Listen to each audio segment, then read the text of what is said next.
자, 우리 오늘 말씀 다시 한번 읽어보도록 하겠습니다. 1장 16절, 17절, 18절까지 함께 읽어볼게요. 시작. 내가 복음을 부끄러워하지 아니하노니 이 복음은 모든 믿는 자에게 구원을 주시는 하나님의 능력이 됨이라. 먼저는 유대인에게요 그리고 헬라인에게로다. 복음에는 하나님의 의가 나타나서 믿음으로 믿음에 이르게 하나니 기록된 바 오직 의인은 믿음으로 말미암아 살리라 함과 같으니라. 하나님의 진노가 불의로 진리를 막는 사람들의 모든 경건하지 않음과 불의에 대하여 하늘로부터 나타나나니. 네, 오늘 말씀은 특별히 그 로마서에서 굉장히 중요한 말씀인 동시에 많은 여러 가지 복합적인 의견을 통해서 굉장히 구절 파악이 힘들어하는 구절이기도 하거든요. 로마서의 핵심이라고 얘기하기도 하면서 핵심으로 설명된 이 구절이 사실상 복합적인 의미를 지녀서 어떤 것이 하나의 줄기로 형성되는지를 쉽게 파악할 수 없는 그런 말씀으로 어렵게 내던져지고 있어요. 이 어렵게 내던져지는 여러 가지 해석의 가능성에 대한 이 구절을 어렵게 가기보다는 오늘은 좀 간단하게 가면서 다음 주에 혹시나 또 연결되면 그 연결되는 맥락을 쫓아가려고 합니다. 그래서 오늘 말씀이 혹시나 짧게 끝날 수도 있어요.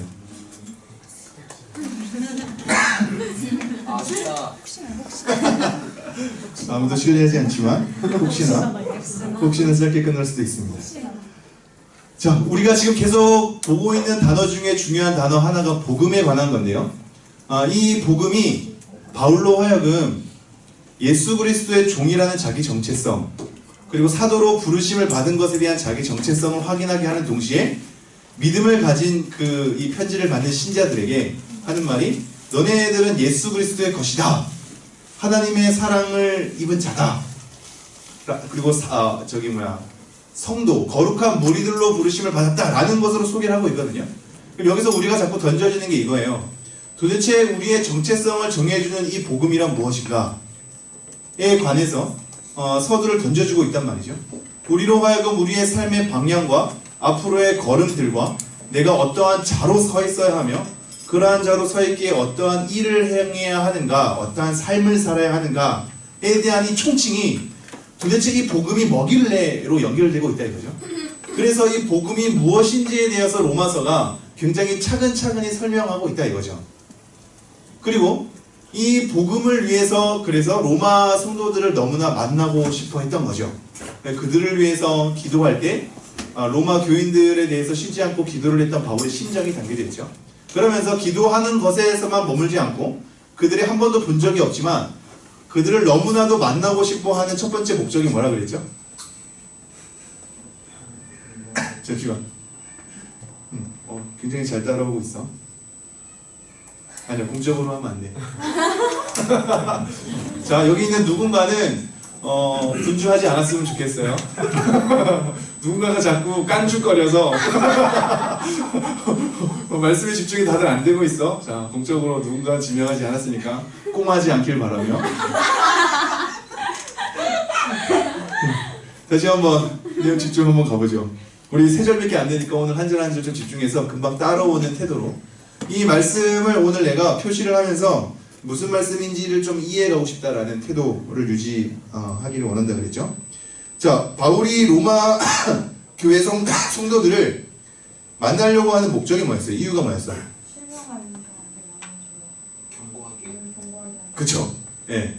그 사람들을 경고하게, 강하게, 굳세게 세우려고 하는, 어떻게 그 사람들을 세우려고 한다고 그랬죠? 무엇을 수단으로? 신령한 은사. 신령한 은사가 뭐라 그랬어요?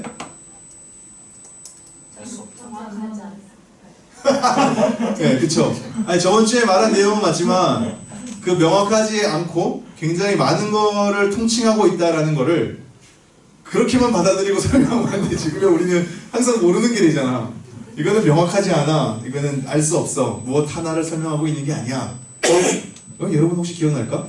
자, 보통 은사라고 할 때 하나님께서 선물로서 우리에게 주시는, 교회의 덕을 위해서 주시는 그 사람의 고유한 그 사람이 해낼 수 있는 어떤 기능과 역할로서 우리의 은사를 던져주고자 할 때 이 은사에 대한 목록들을 고린도전서 몇 장? 로마서 몇 장? 에베소서 몇 장? 그런 것만 외우는데 그럼 전체 신령한 은사는 뭘까?는 명확하지 않아로 이제 결론 내리면 안 돼요. 그런 교회의 덕을 위한 기능적 차원에서 그리고 그 관계에서 서로에게 유익을 주는 차원에서 주는 은사는 하나님께서 주체적으로 우리에게 선물로 던져주는 것이라고 했고 그 은사에 관한 설명은 나중에 혹시 로마서 뒤편에도 나올 때가 있는데 그때 잠깐 언급을 하기로 하고요.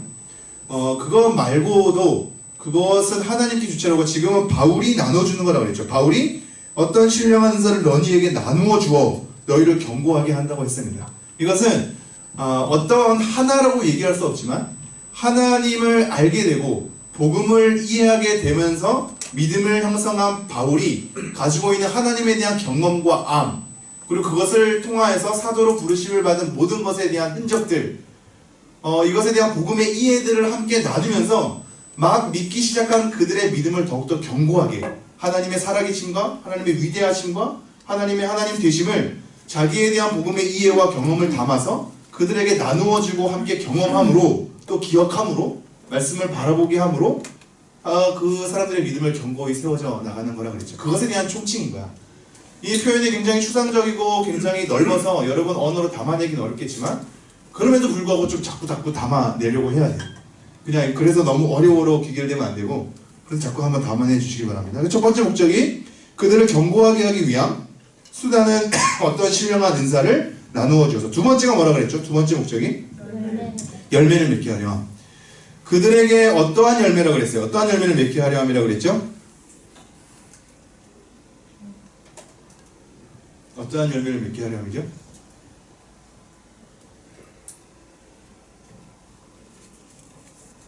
수경이 어떠한 열매를 맺게 하려 함이요?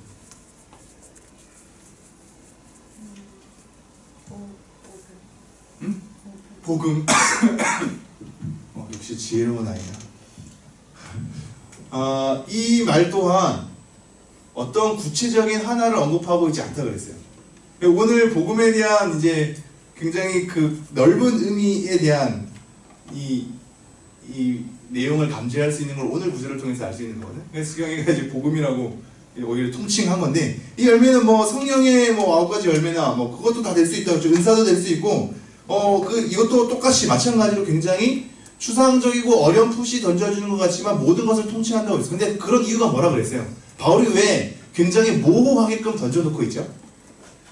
어떤 신령한 은사도 마찬가지겠거니와 왜 열매라는 것도 왜 약간 애매모호하게 던져주고 있죠?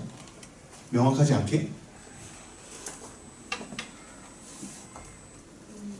아직 그 사람들의 구체적인 상황을 몰라. 맞아요.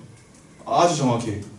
로마 교회는 본 적이 없어. 제가 그래서 고린도 교회 설명을 얘기했었잖아요. 고린도 교회는 굉장히 그 편지의 내용이 구체적이에요. 왜냐하면 그들의 상황을 알고 문제를 알아. 이 문제를 해결하기 위해서 그 문제에 맞게 바울이 대응하는 내용들이 적혀져 있죠. 로마 교회는 어떤 정확한 문제를 몰라. 만난 적이 없거든. 그들이 복음을 듣고 믿음이 생겼다는 소식을 들었을 뿐이야. 그래서 그들을 위해 기도했고 만나기를 원했어. 그래서 그것이 어떠한 것이든 어떠한 방식이든 어떠한 내용이든 이 모든 것을 내가 다 갖고 들어가서라도 그들을 견고하게 하려고 합니다 라는 것을 목적을 삼고 있고 이 내 모든 삶을 통하여 내가 하는 모든 이해를 통하여 내가 갖고 있는 모든 복음에 대한 내용을 통하여 그들을 하나님을 만나게 함으로 열매를 맺게 하려 합니다 라는 것으로 통칭하고 있죠. 모르기 때문이며 그러기에 더 큰 것으로 다가가는 거야. 구체적인 문제가 아니기 때문에 아무것도 아닌 것이 아니라 더 넓게 가는 거야. 이 추상적인 개념 때문에 우리가 다가가기 힘드나 모든 것을 다 포함하려는 것으로 조각조각을 모아야 돼. 그것이 어떠한 삶이든 어떠한 방법이든 어떠한 내용이든 하나님의 그 크기와 깊음을 다 담아내는 것으로 모호하게 쓰고 있어요. 오늘 말씀 구절도 모호하게 쓰고 있거든요. 이 바울의 굉장히 로마서에 대한 특징이야. 그리고 그 모호함을 하나씩 또 풀어내는 것이 로마서의 특징이기도 하죠. 자, 그러면서 더 크게 가요. 이렇게 얘기하면서 뭐라고 얘기하냐면 15절에 그러므로 나는 할 수 있는 대로 로마에 있는 너희에게도 뭐를 전하기를 원하노라? 복음 전하기를 원하노라. 자, 여기서 우리가 굉장히 뜨아했었죠. 지금 이들은 복음을 듣고 믿음이 있는 자야 없는 자야? 있는 자. 복음을 들은 자야. 복음을 듣고 믿음이 있는 자에게 지금 할 수 있는 대로 총출동하는 거죠. 할 수 있는 대로 그들에게 복음 전하기를 원한대요. 우리가 생각하기에는 복음을 이미 듣고 알고 있는 자잖아. 그런데 그들에게 복음 전하기를 원한다 이거죠. 그럼 여기서 우리는 뭘 수정해야 된다 그랬죠? 복음에 대한 것이 우리가 생각하는 그 사람에게 믿음의 시초를 제공하기 위한 하나의 간촐한 내용. 너는 죄인이고 예수님이 이 땅에 이제 우리의 죄를 위해서 오셨고 십자가 못 박혀 돌아가셨고 부활하셨다. 이것을 믿어야 된다라는 것에 전도 행위에 축약된 내용의 이 복음의 내용을 복음이라는 것으로 자꾸 이해하니까 이미 복음을 들은 자에게 복음을 전한다는 것은 생소하게 되죠. 근데 우리가 생각하는 것보다 복음의 의미는 굉장히 큰 거야. 이미 복음을 듣고 있는 자에게 복음을 전한다는 것은 복음의 내용이 구원받은 그들의 믿음의 시초로만 머무는 것이 아니라 그들의 믿음 생활의 전반적인 삶과 다 연결되는 것으로 복음의 내용이 우리에게 던져지고 있다 이거죠. 이것이 오늘 말씀과 이어지는 중요한 맥락이기 때문에 제가 다시 한번 복습한 겁니다. 한번 그거 볼까요? 16절 다 같이 한번 읽어보겠습니다. 시작. 내가 복음을 부끄러워하지 아니하노니 이 복음은 모든 믿는 자에게 구원을 주시는 하나님의 능력이 됩니다. 먼저는 유대인에게요 그리고 헬라인에게로다. 지금 나는 할 수 있는 대로 로마에 있는 너희에게도 복음 전하기를 원하노라 다음에 16절에 가르라는 접속사인데 대부분은 이제 왜냐하면이라는 이유를 나타내는 접속사이긴 하거든요. 이게 딱 써있어. 15절이랑 연결되는 맥락이라고 얘기하는 건데 내가 복음을 부끄러워하지 아니하노니 라고 써있어요. 이것부터 먼저 한번 밝혀보죠. 여러분 구절을 쫓아가면서 이 구절의 의미를 밝히는 것도 중요하지만 이 구절과 나의 삶을 좀 대입을 해봐. 여러분은 복음을 부끄러워하지 않습니까? 여러분은 복음을 부끄러워하지 않습니까? 찬양교회는 부끄러워요, 안 부끄러워요? 와, 이걸로 가면 조상은 여러분 청년부 목사님은 부끄러워요, 안 부끄러워요?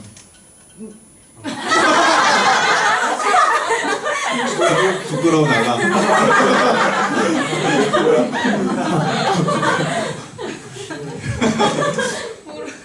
여러분이 믿고 있는 하나님은 부끄러워요, 안 부끄러워요? 안 부끄러워요? 그럼 그 하나님에 대한 설명한 복음은 부끄러워요, 안 부끄러워요? 물론 이렇게 가면 그 답정너긴 하지. 근데 여러분의 생활을 한번 가봐요. 여러분의 생활 속에 스며든 상황을 볼 때 내가 믿음을 갖고 있는 신앙인으로서 사람들한테 드러나게 되거나 아니 그거는 그나마 수동적이지 내가 복음을 갖고 적극적으로 어떤 자세를 취하려는 어떤 상황 속에 있다면 여러분은 괜찮나요? 그죠? 이거는 좀 더 많은 걸 얘기하긴 해야 돼서 이거는 좀 나중으로 미뤄보죠. 이 부끄러움은 굉장히 다양할 수 있거든. 그냥 단순하게 야 하나님 그리고 하나님의 복음? 야 부끄러워하지 마 하면서 굉장히 강경한 태도로 호전적인 자세를 취하는 것으로 우리에게 던져지고 있지 않죠. 근데 우리에 대한 신앙의 진정성에 대한 확인을 타인과 공적 장소에서 굉장히 강경하고 호전적인 자세를 취하느라 그것을 자랑이라는 이름 아래 무례함을 통하여서 표현되는 것을 이 성경에 권장하는 바는 아니죠. 그죠? 그것 때문에 나는 복음을 부끄러워하지 않아 이러면서 순교적 정신을 가지고 공적인 자리에서 막 자기가 하고 싶은 대로 자기 열정을 담아낸 행동으로 막 퍼포먼스를 펼치는 것은 이것이 과연 성경에서 복음을 부끄러워하지 말라는 방식일까는 고려해 볼 만하죠. 이걸로 가면 되게 많아. 그래서 저는 때로는 어떨 때는 부끄럽기도 하고 어떨 때 부끄럽지 않기도 하는 여러 가지 상황에 놓여 있긴 해요. 어떨 때 굉장히 나쁘끄러울 때가 있죠. 제 자신으로 하여금 아니면 똑같은 그리스도인이라고 하는 그 사람으로 하여금 아니면 그러한 애매모호한 상황에 서는 이 현실로 하여금 저는 여전히 부끄러워할 때가 있고 그럼에도 불구하고 또 부끄럽지 않은 굉장히 중요한 복음의 내용을 내 가슴속에 새겨놓기도 하죠. 그래서 그거를 설명하기에는 여러 상황을 다 설명해야 돼요. 근데 여기서 바울이 말하는 건 뭘까? 나는 복음을 부끄러워하지 않는다는 건 뭘까요? 바울이 굳이 부끄러워하지 않는다는 표현을 쓴 거는 기본적으로 상식적으로 이 복음이 부끄러움에 대한 미완성이 있기 때문이야 없기 때문이야? 있기 때문이죠. 이게 되게 독특하지 않아요? 그리고 항상 막 복음이라는 것은 하나님의 말씀이라는 것은 모든 시대 가운데 굉장히 아무렇지도 않게끔 사람들에게 던져지는 것으로 그렇게 수용되는 것으로 생각할 수 있는 지금 바울이 이런 얘기를 하는 건 나는 부끄러워하지 않는다라고 하는 건 부끄러워하는 것에 대한 분위기가 있기 때문이며 이 복음이 뭔가 부끄러워할 만한 요소가 있기 때문에 이것을 극복하는 것에 대한 표현이거든.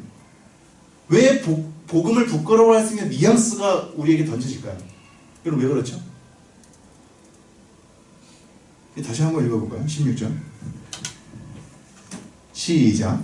내가 복음을 부끄러워하지 아니하노니 이 복음은 모든 믿는 자에게 구원을 주시는 하나님의 능력이 됨이라. 먼저는 유대인에게요 그리고 헬라인에게로다. 자, 유대인으로부터 거슬러 가서 헬라인, 이건 이방인을 통칭하는 용어인데 한마디로 모든 시대의 역사 가운데 우리를 구원시키는 것에 대한 어떠한 현실은 강하고 힘있고 능력있고 우리를 어려움으로부터 구출해낼 수 있는 구체적 정황이 있기 마련이에요. 그죠? 가난한 사람을 구원한다는 것은, 이 구원이라는 얘기는 이제 영적으로 죄의 권세에서 하나님의 권세로 넘어가는 영적 의미만이 아니라 그 사람이 병에서 낫는 것도 구원이라는 용어로 다 통칭이 되고 어려움에서 건전받는 것도 다 구원이라는 용어로 통칭이 되거든. 이거 왜 이상한 소리가 나지? 됐죠? 소리 나지?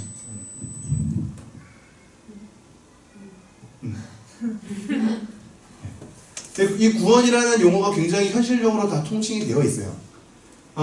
근데 대부분 이 구원, 즉 우리의 어려움과 우리의 여러 가지 힘겨움에서 구출해내는 것에 대한 삶이 우리가 현실적으로 마주하기 때문에 이 구원을 주는 것에 대한 존재는 굉장히 우리에게 현실적인 해결책을 주는 존재로 굉장히 강인한 존재로 우리에게 제공이 된다 이거죠.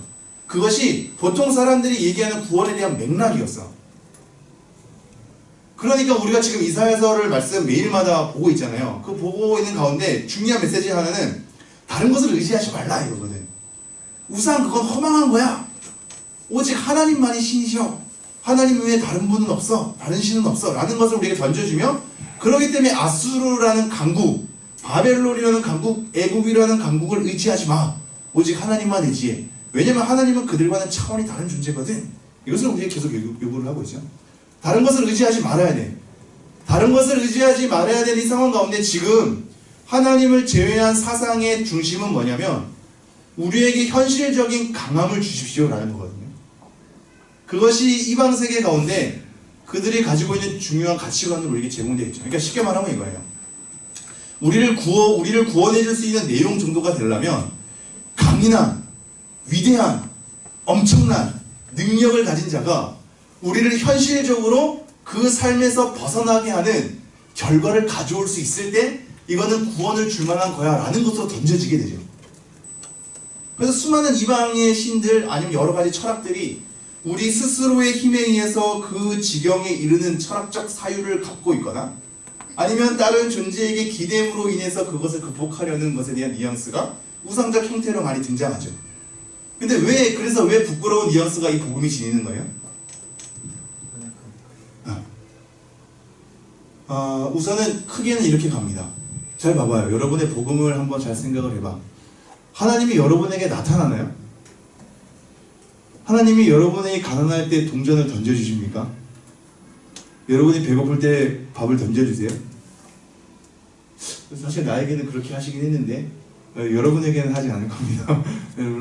여러분에게는 하지 않고 나에게는 그런 적이 많이 있으셔서 진심으로 물론 이제 다른 사람을 통해서 그렇게 됐지만 여러분에게 나타나셔서 여러분의 어려움을 현실적으로 건져내 주시는 방식으로 우리에게 소개되어 있지 않거든요. 여러분이 하나님의 음성을 듣습니까? 뭘 듣습니까? 그죠? 이것 때문에 이방인들이 보기에는 복음에 대한 내용이 크게 메리트가 없는 거야. 그러니까 너 굉장히 횡설수설 너 안에서 그것을 도달할 수 있는 능력을 길러준다는 것도 아니고 이게 철학적 사유죠. 어떠한 궁극적 진리에 내가 도달하는 거잖아. 아니면 어떤 것에 현실적인 것에 의존해갖고 이 문제를 타파하는 것도 아니고 그냥 그 내용을 믿는 거래. 다시 한번 볼까요? 내가 복음을 부끄러워하지 아니하노니 이 복음은 모든 믿는 자에게 구원을 주시는 하나님의 능력이 됨이라. 잘 생각해봐요. 여러분은 지금 복음을 어떻게 접하냐면 예수님에 대해서, 하나님에 대해서, 성령님에 대해서 설명하는 내용을 성경책이란 것과 더불어서 이것을 누군가에 전하는 말에 의해 그 복음을 접하게 되죠. 그죠? 그 사람이 뭔가를 해결해 주거나 우리에게 뭔가 큰 거를 보여주거나 하나님이 갑자기 나타내 주거나 음성을 들려주거나 하는 방식으로 우리에게 놀랍고 신비로운 방식으로 우리의 삶을 구출해 주지 않죠. 근데 하나의 내용, 있었던 내용을 믿으라는 식으로 구구절절히 설명해서 전하는 방식으로 우리에게 던져주죠. 그러니 사람들에게는 굉장히 추상적인 것만 같고 현실적이지 않는 것만 같고 당장 해결해주지 않는 애매모호한 내용으로 믿음을 강요하는 식으로 너 안에 길러지는 능력을 기르는 것도 아니고 우리 안에 현실적으로 어떤 것을 기대해서 해결하는 것도 아닌 것으로 우리에게 던져지기 때문에 부끄러운 뉘앙스로 비춰지게 되죠. 여기까지 따라오나요? 네, 우리 고린도전서 말씀 볼까요? 자막은 아마 준비 안 돼 있을 거예요. 고린도전서 1장 18절. 우리 예전에 고린도전서 강의했을 때 아마 살펴봤던 말씀이긴 한데 고린도전서 1장 18절 찾은 사람들은 함께 읽어보겠습니다. 시작. 십자가의 도가 멸망하는 자들에게는 미련한 것이요 구원을 받는 우리에게는 하나님의 능력이라. 자, 쭉 내려가서 어디로 가냐면 24절 25절까지 보겠습니다. 21절부터 볼게요. 21절, 24, 25절 21절부터 읽겠습니다. 시작. 하나님의 지혜에 있어서는 이 세상이 자기 지혜로 하나님을 알지 못하므로 하나님께서 전도에 미련한 것으로 믿는 자들을 구원하시기를 기뻐하셨도다. 자, 이 부분 조금 필요가 있는데 살펴볼. 하나님의 지혜에 있어서는 이 세상이 자기 지혜로 하나님을 알지 못한대. 철학적 사유가 자기 지혜로 궁극적 진리에 도달하는 거거든. 아니면 타력에 의한 것인데 타력에 의한 것도 어떠한 현실적인 구출이 있어야 되잖아. 근데 우리도 물론 자력이 아니라 타력에 대한 믿음이긴 하죠. 구원이긴 하죠. 하나님의 존재가 우리 가운데 들어오셔야 돼. 근데 그 들어오심이 눈에 보이는 방식과 강인한 힘을 우리에게 던져주는 방식과 우리에게 음성을 들려주는 방식이 아니라 그 본인을 계시로서 설명한 글로 사람들이 전도라는 미련한 것으로 전파하는 것에 따라 믿음을 부여해 주심으로 우리에게 구원을 주시는 하나님의 방식을 취하셨대. 이것 때문에 어떤 사람들에게는 미련해 보이고 부끄럽게 될 수 있는 뉘앙스가 있는 거야. 바울은 그렇게 부끄럽지 않다고 얘기를 하고 있는 거죠. 다시 한번 21절. 하나님의 지혜에 있어서는 이 세상이 자기 지혜로 하나님 알지 못하므로 하나님께서 전도에 미련한 것으로. 이 전도회가 사실 캐리그마거든. 선포야, 선포. 예수님 믿으세요 뭐 이렇게 간단하게 얘기하거나 뭐 하나 전하고 여러분 아까 계란 나누고 왔을 텐데 그런 거가 아니라 어떻게 보면 설교의 형식이 커요. 설교의 형식. 설명을 하고 선언을 하는 거야. 자, 이렇게 하시기를 기뻐하셨대. 자, 24절 제가 읽을게요. 오직 부르심을 받은 자들에게는 유대인이나 헬라인이나 그리스도는 하나님의 능력이요 하나님의 지혜니라.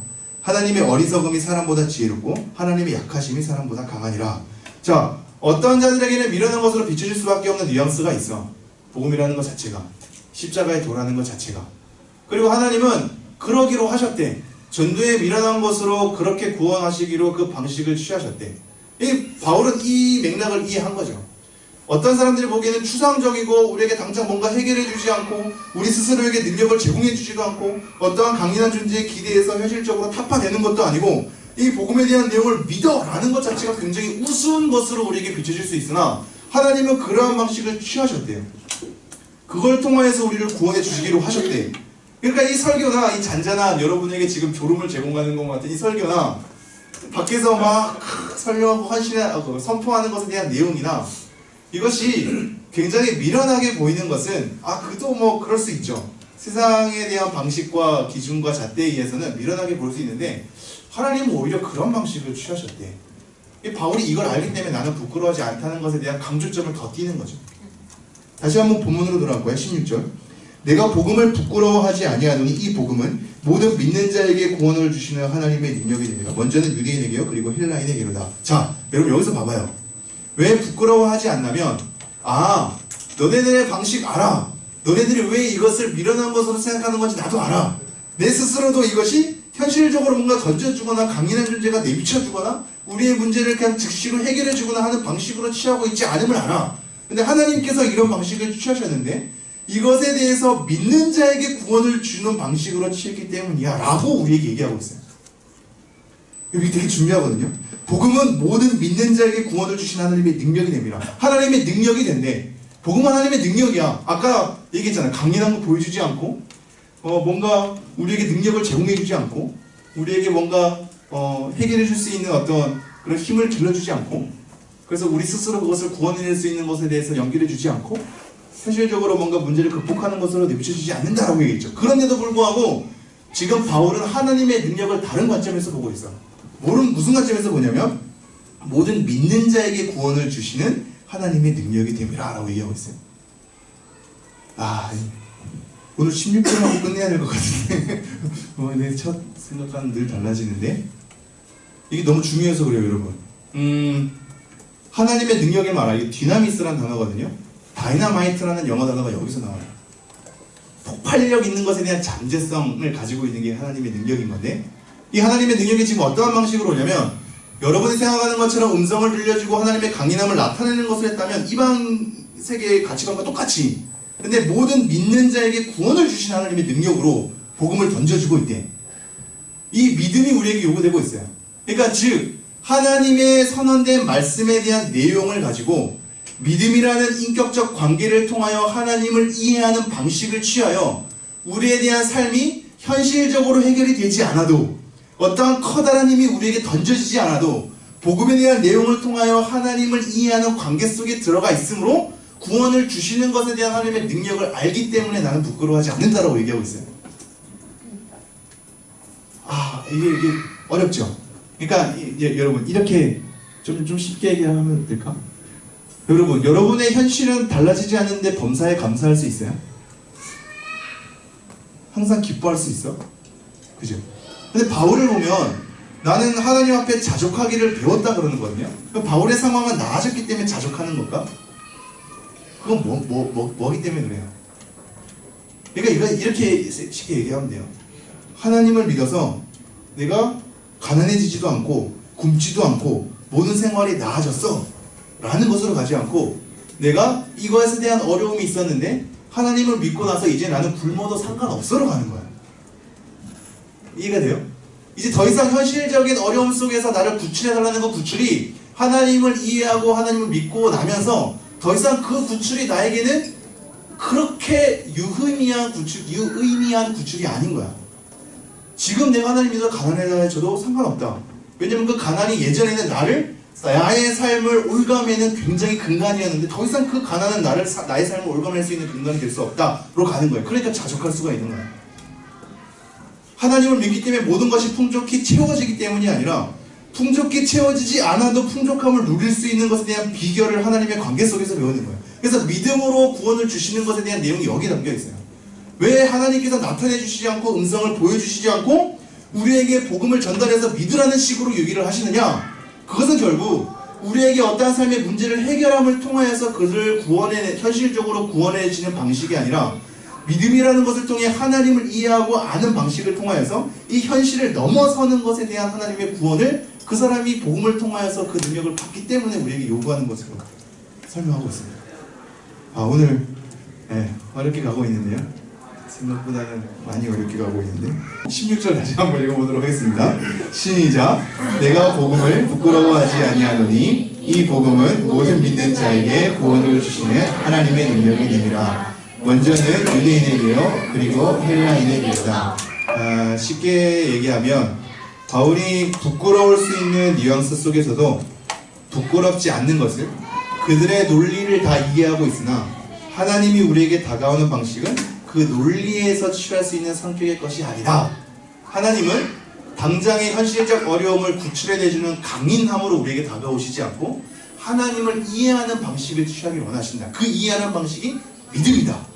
그리고 그 이해하는 방식에 대한 믿음에 대한 하나님의 관계 속에 들어갈 때 하나님이 어떠한 분이심을 알아 진정으로 우리에게 구원을 주시는 능력이 그 안에 담겨 있다는 것을 이해하게 될 것이다. 그러니 나는 부끄러워하지 않는다 라는 것으로 설명하고 있습니다. 그리고 그러한 하나님의 일하심을 먼저는 유대인에게요 그리고 헬라인에게다 라는 역사적 방식을 취하여서 우리에게 다가왔음을 얘기하고 있죠. 이것은 구원에 대한 믿음에 대한 우선권이 유대인에게 있다는 걸 얘기하는 것이 아니라 하나님이 그러한 복음을 우리에게 전달하기까지의 그 일하심이 유대인으로부터 시작해서 헬라인, 즉 이방인에까지 이르기까지 이 역사적 관점을 따라서 하나님께서 풍성하게 우리를 이해시키셨다라는 걸 우리에게 알려주기 위함이에요. 그리고 이런 것을 설명하는 이유는 그 다음 절 17절 때문에 있어요. 자, 이걸 뒤에 17절로 같이 엮어서 설명할게요. 17절 함께 읽겠습니다. 시작. 복음에는 하나님의 의가 나타나서 믿음으로 믿음에 이르게 하나니 기록된 바 오직 의인은 믿음으로 말미암아 살리라 함과 같으니라. 이거 한 절도 설명할 게 많은데 오늘 좀 설명 16절에서 많이 됐으니까 다음에 한번 또 기회가 있으면 설명하기로 하고요. 자, 계속적으로 복음을 설명하고 있는데 이 복음에는 하나님의 의가 나타나서 믿음으로 믿음에 이르게 한대. 이 하나님의 의라는 단어가 굉장히 여러 설명을 하고 있는 단어이네요. 학자들끼리도 통일된 견해가 이르지 못하는, 그거를 굳이 다 소개할 이유가 없겠지만 우리 이렇게 얘기하는 게 좋아. 이것은 단순한 공의와 정의가 아니야. 단순한 도덕적이고 윤리적인 공의와 정의를 얘기하고 있지 않아. 그것을 넘어서는 거야. 근데 그거를 포함하기도 하죠. 그래서 오늘 18절을 얘기한 건데 18절 한번 읽어볼까요? 시작. 하나님의 진노가 불의로 진리를 막는 사람들의 모든 경건하지 않음과 불의에 대하여 하늘로부터 나타나니. 자, 18절부터 복음에 대해서 이제 차근차근 설명하는 내용이거든. 근데 이 18절의 첫 단어가 뭐야? 하나님의 진노. 하나님의 진노가 복음에 대해서 이제 바울이 전체적으로 설명한 것을 이제 구체적으로 나열하기 시작할 때 첫 등장하는 게 하나님의 진노야. 하나님의 진노에 대한 이해 없이 복음을 이해할 수 없는 거지. 이거를 다 뛰어넘어가서 예수 그리스도의 사랑으로 넘어가면 안 돼. 그래서 바울이 정리해 주잖아. 예수 그리스도의 사랑으로 넘어가기까지는 수많은 단계가 있어. 그건데 하나님의 진노부터 알아야 돼. 하나님의 진노를 알려면 하나님의 위대하심을 알아야 되거든. 그래서 지금 앞에서 설명하는 게 복음에는 하나님의 의가 나타났다라는 것 설명을 통해서 18절로 넘어가는 게 하나님의 진노야. 재미나게도 17절에도 아까 얘기하는 가르라는 단어가 있어요. 왜냐하면 18절에도 가르라는 단어가 있어요. 왜냐하면 즉 복음에는 하나님의 의가 나타났어. 이것에 대해 선언하고 그 다음에 연결되는 이 왜냐하면이라는 이 접속사를 통해서 연결되는 내용은 하나님의 진노예요. 자, 그러므로 복음에는 하나님의 의라고 했을 때 이것은 공의와 정의를 담아내는 내용이기도 하죠. 좀 더 넓게 가서는 하나님의 언약적 신실하심이야. 그래서 앞에서 먼저는 유대인에게요, 나중은 헬라인에게로 다 얘기하는 맥락이 여기 있어요. 하나님의 언약적 신실하심은 모든 역사 가운데 담겨져야 하거든요. 하나님께서 뜻하시고 그 뜻하심을 이루기 위해서 어떤 자들에게 어떻게 나타내시고 어떻게 약속하셔서 그 약속이 어떻게 성취하는 과정에 따라 하나님을 이해하게 만들고, 그리고 하나님의 공의로움에 따라 심판을 받을 수밖에 없는 자들이 끝까지 남겨져서 하나님의 사람으로 어떻게 다시 한번 유입이 되는지, 만들어 가시는지, 빚어가는지에 대한 하나님의 언약적 신실하심에 대한 내용이 하나님의 의라는 것으로 다 던져지고 있어요. 그러니 역사적으로 유대인과 헬라인에 대한 역사적 맥락이 다 포함되었어야만 해. 근데 이 맥락 속에서 하나님의 의가 나타났다는 표현은 굉장히 의미가 있게 흘러지는 거죠. 그리고 저는 좀 더 크게 얘기하면 하나님의 의는 결국 하나님의 하나님 되심으로 가야 돼. 복음에는 하나님의 하나님 되심이가 안 돼. 그럼 이제 이게 계속 이제 연결되고 있죠. 우리가 첫 시간부터 살펴본 이게 하나님의 복음이라고 설명하면서 그 아들의 복음이라고 얘기를 하고 있잖아요. 그죠? 그리고 그 아들에 대한 복음이라고 얘기하면서 하나님의 복음으로 계속 우리에게 균형을 맞춰주고 있다고 얘기했거든요.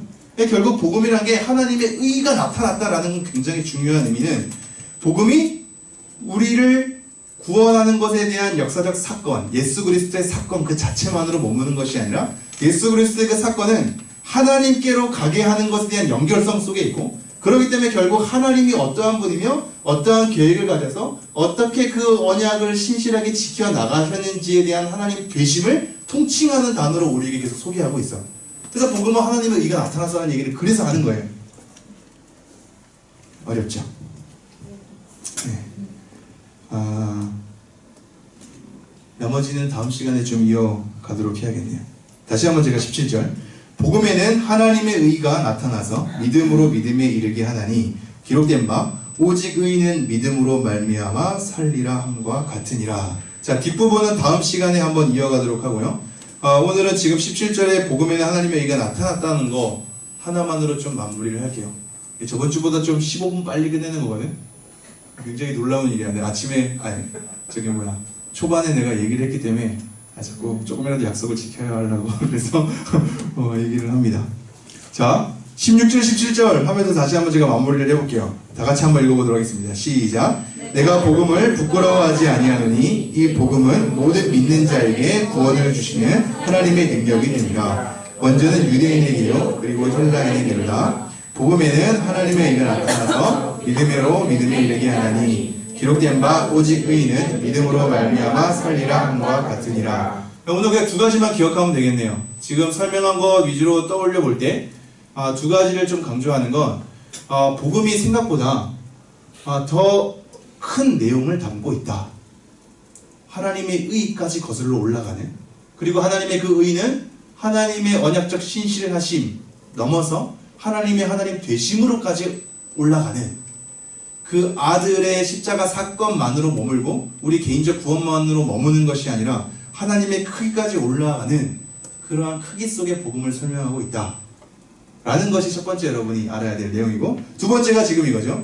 이 복음에 대한 내용은 그래서 우리가 쉽게 현혹되고 이 세상이 요구하는 방식으로 취하고 있지 않다. 강인하고 우리의 문제를 해결하고 하나님이 뭔가의 권능을 보여주고 음성을 들려줘서 엄청 신비스럽고 놀라운 일로 우리를 단번에 이 현실을 극복하게 하는 것으로 우리에게 방식을 취하지 않고 믿는 방식을 취했다. 그 믿는 방식은 하나님을 이해하는 것이고, 하나님을 이해함에 따라 우리의 현실이 그냥 그대로 머물러 있다고 할지라도 하나님 때문에 그 현실은 우리에게 더 이상 우리의 삶의 근간을 흔드는 것이 되지 않는 방식으로 그러한 결과로 가져오는 하나님의 능력을 복음에서 맛볼 수 있다. 이 두 가지, 제가 두 가지로 정말 잘 줄였습니다. 여러분, 이 두 가지로 여러분이 복음을 다시 이해하면서 다음 주부터 복음을 좀 더 구체적으로 한 걸음 한 걸음 가볼게요. 하나님의 진노부터 시작해서 17절의 후반부도 좀 살펴보도록 하겠습니다. 기도하도록 하겠습니다.